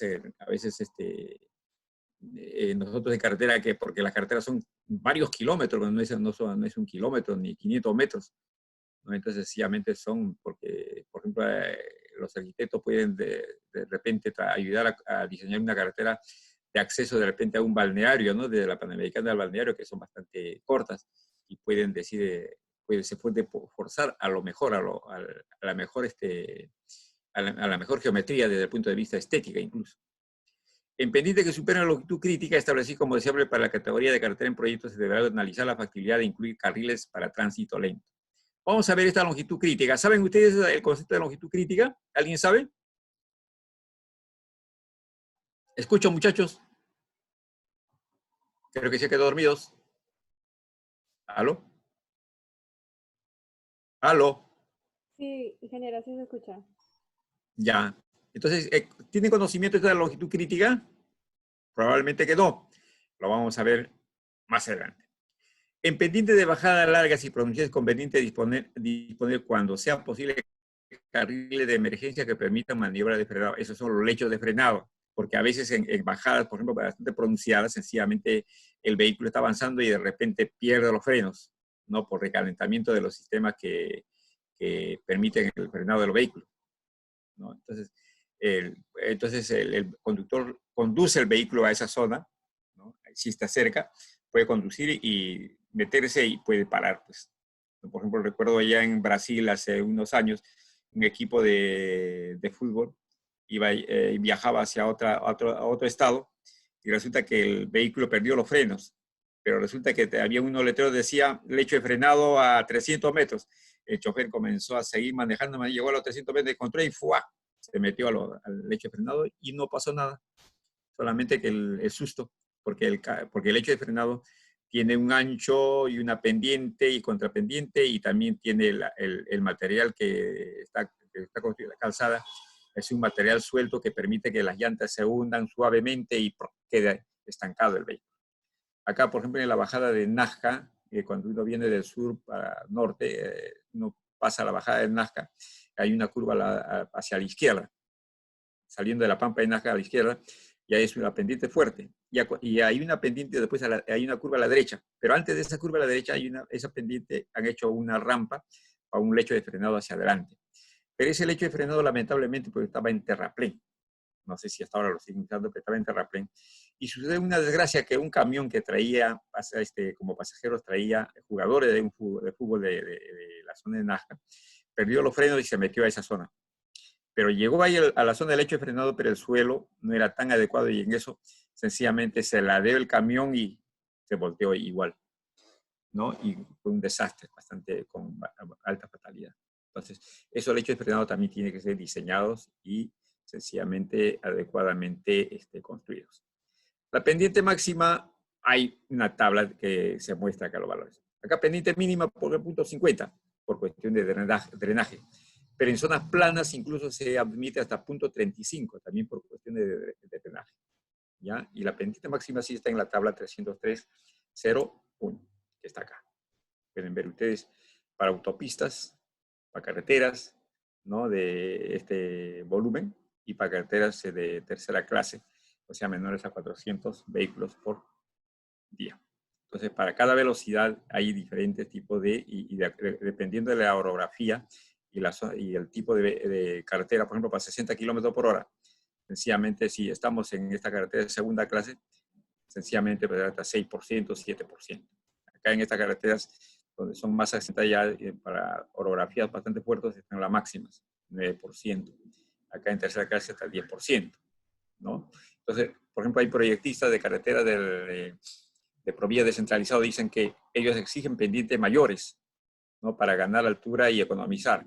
Y en verdad, por ejemplo, en el proyecto Jaén Bagua, que fue financiado por un grupo alemán hace años, pusieron pendientes hasta 13%. ¿Por qué? Con esa pendiente de 13% hacían que vehículos pesados de gran capacidad no ingresaran a esas zonas.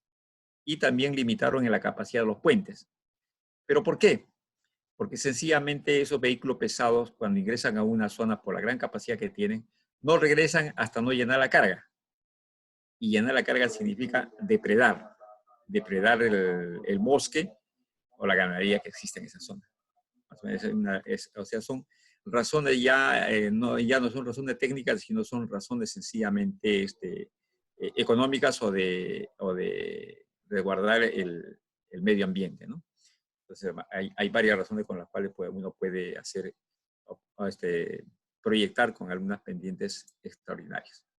Pendientes máximas excepcionales. Acá menciona lo que estábamos diciendo. Excepcionalmente, el valor de la pendiente máxima puede incrementarse hasta 1% para todos los casos. Deberá justificarse técnica y económicamente la necesidad de dicho incremento. Para carreteras de tercera clase deberán tenerse en cuenta, además, las siguientes consideraciones. Cuando el descenso es continuo, ¿no? y con pendiente mayor al 5%, se proyectará más o menos cada 3 kilómetros un tramo de descanso de una longitud no menor de 500 metros, con pendiente no mayor de 2%. ¿Ok? Acá está hablando, dice. Descenso, y cuando la pendiente sea mayor de 5%, se proyectará más o menos cada 3 kilómetros. Con esta característica. La frecuencia y la ubicación de dichos tramos de descanso contará con la correspondiente evaluación técnica y económica. En general, cuando se empleen pendientes mayores a 10%, los tramos con tales pendientes no excederán de 180 metros. Entonces, ya ustedes pueden ver la característica del perfil que va a tomar esa carretera, ¿no? Entonces, el tramo con esas pendientes. ¿Por qué? Porque sencillamente esas pendientes, esa longitud prácticamente nos están ya dando una idea de lo que es las longitudes críticas, ¿no? Entonces, para poder hacer el diseño de nuestro perfil. La máxima pendiente promedio en tramos de longitud mayor a 2000 no debe superar el 6%. O sea, estos tramos no pueden tener más de 2000, más de 2 kilómetros. En curvas con radio menor a 50 metros de longitud deben evaluarse pendientes mayores a 8% para evitar que la pendiente del lado interior de la curva se incremente significativamente. Estamos eso, ¿no? De que hay a veces en esas curvas sencillamente las cargas de los vehículos se desacomodan, ¿no? Entonces hay que tener mucho cuidado. Ahí ya son criterios que va asumiendo el jefe de proyecto en el diseño. Entonces, ¿cuál es la longitud de tramos en pendiente? ¿Sí? Aló, no le escucho. Ingeniero, entonces, lo que algunos hemos hecho está mal, entonces. hay que revisar, pues hay que corregir, ¿no? Hay que corregir sí. Tomando estos criterios. Claro, sí, porque con esto parece que hubiéramos violado todo. No, entonces, ya prácticamente ustedes tienen que tomar en cuenta estos criterios de la cartera. Por eso, entonces, el tema es cuál es la característica de tu cartera, cuál es el nivel de servicio que estás ofreciendo, ¿no? Para qué tipo de carretera. Entonces ahí viene, vas a tener que hacer grandes movimientos de suelos, ¿no? O se estás adaptando. O de lo contrario, tendrás que bajarle la categoría de la cartera. ¿Ya? Entonces dice acá, en la figura 303.01a, vamos a ver adelante, ilustra el efecto de las pendientes uniformes de subida de longitud de dadas sobre la velocidad de operación de camiones. El ábaco que está en el manual de diseño geométrico también está elaborado para camiones pesados de 150 a 180 kilos por HP, o sea, la potencia, que representan que más o menos es una característica que identifica prácticamente el parque automotor de vehículos pesados de transporte de carga que existen en nuestro medio. ¿Ya? Entonces ahí en ese gráfico vamos a ver cuál es la característica. Empezamos con un tramo en horizontal, cuando a una velocidad y después comienza a ascender. Además, el abaco muestra caída de velocidad para un camión o remolque o semirremolque cargado cuya relación peso-potencia sea de este mismo orden, ¿no? Se considera que el rasante de aproximación a la pendiente es prácticamente horizontal y la velocidad al comienzo de la pendiente es 65 km por hora. La sección horizontal de las curvas indica la velocidad de régimen del camión, la que no puede ser superada en tanto no disminuya la pendiente. Y ese gráfico 303.01A y 303.01B nos va a poder permitir identificar las longitudes críticas. ¿Qué significa? Significa a un tramo, o sea, una rasante, a una cierta pendiente, hasta qué distancia, hasta qué longitud debe tener para no llegar a la longitud crítica, o hasta cuál, a partir del cual ya tiene que hacerse tramo de descanso, ¿no? Entonces, ahí en la norma dice, en esa figura 303.1b, hay también un gráfico donde ilustra cuál es la longitud crítica para cada tipo de pendiente, donde significa hasta cuál es la velocidad que puede disminuir. Lo que quiero decir acá, si yo estoy bajando a 60 km por hora, ¿no? Y yo digo, ¿sabe qué? Las pendientes que vas a utilizar tienen que tener una longitud de tal manera que no origine que el vehículo de 60 km por hora, que empezó con 60 km por hora, no pierda 15 km por hora, más de 15 km por hora. O sea, llegue a 45 km por hora, máximo. Y con eso sigue avanzando, ¿no? O en el caso excepcional, no pierda 25 kilómetros. O sea, puede ir, si está con 60, menos 25 sería prácticamente 35 kilómetros por hora. Entonces, más o menos, eso es lo que quiere decirnos en ese gráfico. Entonces, acá dicen, si la longitud y magnitud de una pendiente inhabitable produce descenso superior a 25 km por hora, en especial en caminos bidireccionados no existe visibilidad para adelantar, debe realizarse un análisis técnico-económico a fin de establecer la factibilidad de proyectar carriles de ascenso. Acá ya estamos hablando de otro tema, los carriles de ascenso. En pendiente, como norma general, es recomendable no superar los 15 km por hora de caída de velocidad para camiones. Por ejemplo, cuando se hizo el túnel que está entre Tarma y Chanchamayo, ¿no? No recuerdo el nombre en este momento, pero sí, ahí se hizo la sección transversal era de 2 carriles, ¿no? La vía.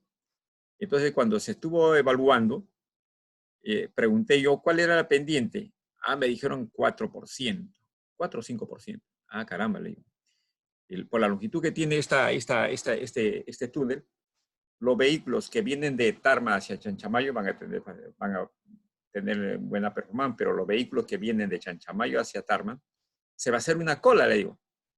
Sobre todo si son vehículos pesados y hay un IMD bastante fuerte. ¿Por qué? Porque sencillamente el primero va a ir lento y el resto va a ir atrás y total van a seguir trabajando a su máxima potencia y resulta que la cantidad de humo que van a crear va a exigir también que el sistema de ventilación se acara. Entonces, ¿qué hay que hacer acá? Hay que hacer un carril más, ¿no? Y así lo hicieron. Hicieron carriles y también hicieron plazoletas de estacionamiento y veredas. Y ahí está, funcionando perfectamente ese túnel. ¿Cómo se llama? Con 3 carriles. Cuando ustedes tengan la oportunidad de viajar a Chanchamayo, visualicen ese proyecto y está ahí funcionando perfectamente. O sea, el vehículo que está adelante yendo a una velocidad lenta ya no es un estorbo para los otros vehículos que vienen de mayor potencia que pueden sobrepasarlo porque van por el otro carril de ascenso. ¿Okay? Entonces, más o menos es eso. Esa figura que hablaba 303.01A es esta de acá. Y la figura 303.01B es esta de acá. Esta de acá nos muestra cuál es la disminución de la velocidad en pendiente. Y esta de acá, cuál es la longitud crítica en pendiente. ¿Qué quiere decir? En el abaco que tenemos en las normas, empiezan 65 kilómetros por hora. ¿Ya? Entonces, hay otros abacos que tienen la misma particularidad, que empiezan con 88 kilómetros por hora. Por ejemplo, una norma ¿cómo se llama? Que la norma chilena empieza con 88 kilómetros por hora. En la norma AASHTO empiezan aproximadamente con 105 kilómetros por hora, creo. Entonces, cada uno ha hecho su propia norma, ha adaptado su propia norma a lo que también propuso AASHTO. Entonces, la norma colombiana tiene otro valor, pero nosotros los peruanos hemos empezado con 65 kilómetros por hora. Se supone que acá el vehículo viene en terreno llano con 65 kilómetros por hora. En este lugar vamos a poner kilómetro 0, acá, sencillamente el vehículo está avanzando en una pendiente, por ejemplo, al 5%, empieza a iniciar al 5%. Entonces, el vehículo comienza a avanzar los primeros 100 metros al 5%. ¿A cuánto ha bajado? En los primeros 5 ha bajado ¿a cuánto? A 55 kilómetros por hora. Cuando ha avanzado en esa pendiente 5%, ¿no? Cuando ha avanzado 200 metros, habrá bajado a aproximadamente 45 kilómetros por hora. Y si avanza a 300 metros, el 5% prácticamente, esos 60 y tantos kilómetros ha bajado a 30 y tantos kilómetros por hora.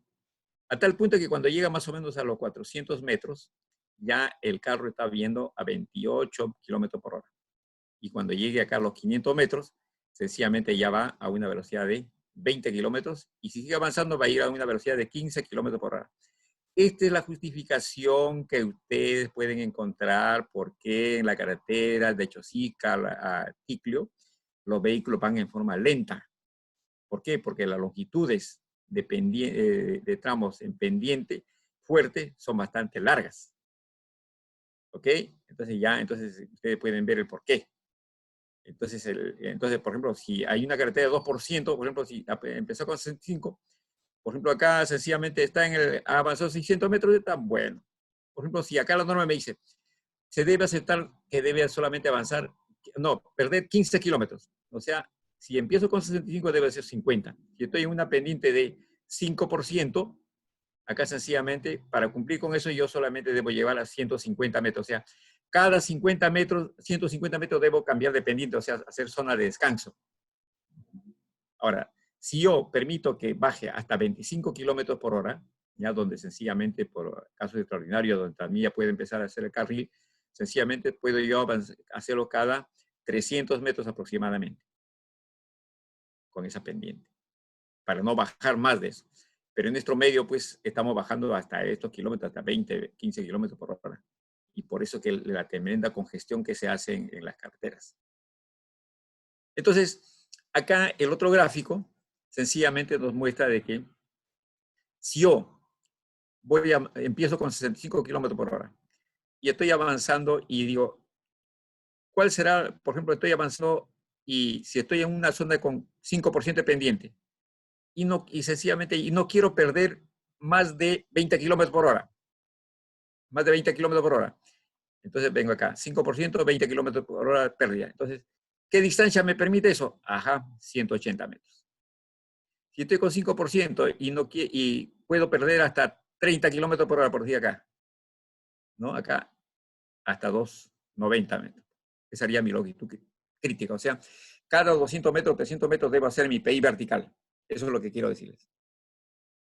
¿Ok? Por eso que algunos muchachos preguntan, ¿cada qué longitud debo poner yo mi PI vertical? Entonces, si ustedes, por ejemplo, si están avanzando con 65 y quieren tener, pueden llegar, dicen, yo puedo ir hasta con 20 kilómetros por hora. 65 menos 20, ¿cuánto es? 45 sería, ¿no? ¿Sí? Estoy con 5%, 45, más o menos está por acá los 45. La curva estaría 45, por acá estaría por acá. O sea, más o menos cada 450 metros. ¿No? Entonces, más o menos, esa es la idea. ¿Me entendieron? ¿Sí? ¿Alumnos entendieron esta parte? Ingeniero. Ingeniero. Sí. Ya, acá, por ejemplo, si yo tengo una pendiente de 5% y quiero perder solamente 10, tendré que hacer mi cambio cada 70 metros. Tampoco no es la idea.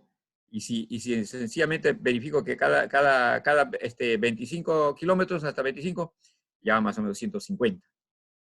¿No? Y así sucesivamente. Y si yo quiero perder los 40, tendré que hacer pues acá. O sea, esa es la distancia, porque acá dice distancia recorrida en pendiente en metros. Esto también, distancia recorrida en pendiente, acá te da más o menos cómo pierdes la velocidad, cómo va perdiendo la velocidad. ¿No? Acá también aproximadamente pueden ustedes darse cuenta de que sencillamente 65, cuando llega menos, acá por ejemplo, con 5% avanzado hasta los 500 metros y ya está con 20 kilómetros por hora. O sea, 20 menos 65 son 45. Y los 45 acá, sencillamente 45 a 5%, más o menos por acá. ¿Ok? Son equivalentes. Acá, por ejemplo, dice, Ingeniero, era como un disculpe, ejemplo. una consulta. Sí. Cuando ahí en el gráfico anterior decía distancia recorrida, ¿es la distancia inclinada u horizontal? No, es horizontal, pues, horizontal. Con esa Ya, pendiente. ya, ok, ingeniero, Claro, gracias. con esa pendiente. Ya. Entonces acá, por ejemplo, hacemos como un ejemplo, si diseñamos una carretera con velocidad de proyecto de 60 kilómetros por hora y encontramos tramos con pendiente 7%, ¿cuál será la restricción de longitud para para permitir caída de 15, 25 y 40 kilómetros por lo que hemos dicho, ¿no? Entonces dice, sencillamente, a 70 metros inicial del viaje, su velocidad habrá disminuido de 45. O sea, vamos a ver. Entonces estamos viendo acá 67%. Entonces, 7%. Caída de 7% de 15 kilómetros. 7%, 15 más o menos estaría por acá. Sí, pues 7% acá. 15 kilómetros estaría por acá este valor. Por acá. Estamos viendo, perdón. A 70 metros su velocidad habría disminuido a 45. O sea, 60 menos 15, 45. Entonces acá tendríamos que ponerlo de acá. Acá 60 kilómetros por hora. Acá es a 60 kilómetros por hora. Sencillamente acá bajó 15 kilómetros, 15 kilómetros, o sea, a 60, 65, 60. Entonces, cuando viene a 7%, interceptaría acá. O sea, prácticamente, ¿cuánto sería? 100, cerca de 40 metros. ¿No? Sí, pues, los 100 acá sería, 40, sería un valor bastante bajo. A 70 metros, dice ahí, algo se me fue. A 160 metros, dice el viaje, su velocidad habrá disminuido a 35. Entonces acá 35. Por acá está. Por acá, entonces la disminución, o sea, vamos a ver, 7% a lo que había puesto, pues prácticamente lo que había puesto al 7%, es lo que yo estoy hablando del 7%. El 7% me da los 70 metros, cuando hay una caída de 10, y sencillamente cuando hay una caída de 25 me sale acá los 150 aproximadamente, y acá sencillamente cuando hay una caída de 40 kilómetros me sale prácticamente hasta 250. Eso es lo que quería decir. 260 más o menos, disminuido 20. Velocidad a 20. Entonces, tenemos un tramo de 800 metros longitudinales pendiente, ¿cierto? ¿Cuál será la distancia máxima a partir del cual tengo que evaluar carriles adicionales? Prácticamente del 7%. Entonces, si estoy a 7%, hasta, baja, ¿dónde está acá? A 25. ¿No? Sencillamente 60 menos 25, 35 cuando tenga 35 kilómetros por hora. Entonces, cada 160 metros yo tengo que ya pensar en carriles adicionales, ¿no? Entonces, eso ya prácticamente no me permite hacer un proyecto de buena calidad. Por ejemplo, de acuerdo a las normas chilenas, sencillamente ya tiene un avance de el inicio de terreno plano de 88 kilómetros por hora. Entonces, acá plantean un ejemplo, ¿no? Este es prácticamente del Ashton. Dice, tienen una rasante aproximación casi horizontal.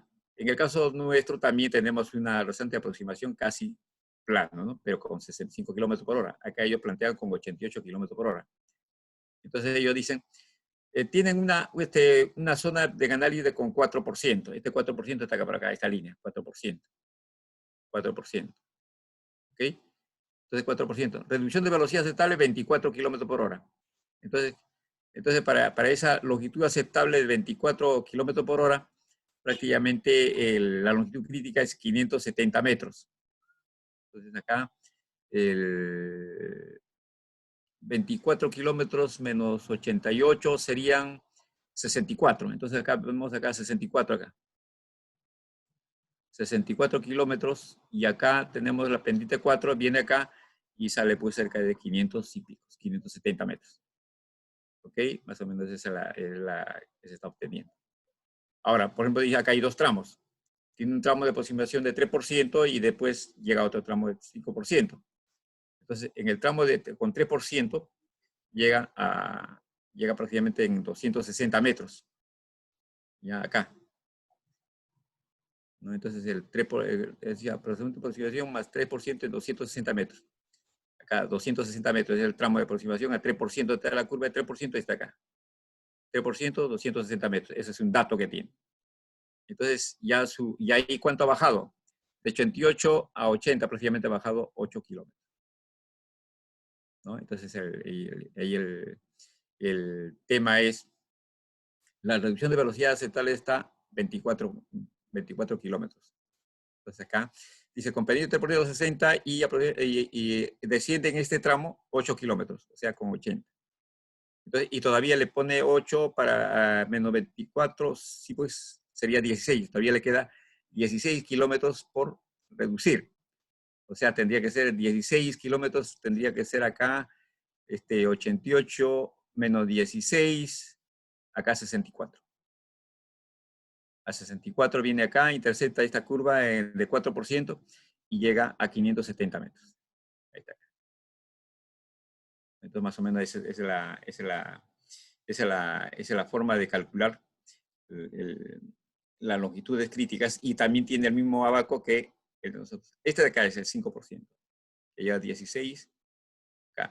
Perdón. Esta pérdida de 16 kilómetros es acá. O sea, esta es la que inicialmente, y después llega en la siguiente la pérdida de 16 a 5%, y acá viene acá para poder hallar 260 metros.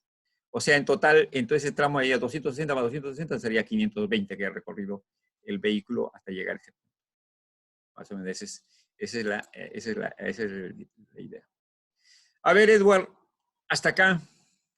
¿Alguna pregunta, muchachos? ¿Aló? No, ingeniero. Ya, entonces todo está claro. Así que creo que lo hemos dado sin descanso el tema. Ojalá hayan entendido y espero que sí.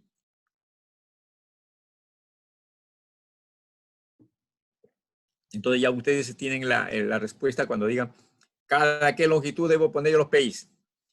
Ya tiene que tomar en cuenta tu velocidad, cuál es la pérdida en kilómetros de la velocidad admisible, ¿no? O si no tienen ninguna limitación. Entonces, si no tienen ninguna limitación, van a ir prácticamente en forma sostenida a esta velocidad de 15 kilómetros por hora prácticamente, cuando tengan estas pendientes mayores a 5%, ¿no? 5 o mayores. Hasta con 4% puede ir hasta 20 kilómetros por hora probablemente, hasta el kilómetro. Pero cuando ya son menores valores, pendientes más fuertes, van a ir prácticamente a partir más o menos de los 500 metros, ¿no? A partir de 500, 400, 500 metros, ya van a ir prácticamente a una velocidad de 14 kilómetros por hora. Listo, muchachos. Edward, ¿me puede responder? Sí, ingeniero, estoy aquí. ¿Ya? Entonces te transfiero vamos a tener un receso y volvemos para ya la última parte de la clase de hoy día. Dejo de compartir, ¿no? Sí, por favor. Ya. Ya, alumnos, vamos a tener un receso de 15 minutos y volvemos, ¿de acuerdo? Volvemos a las 7:20.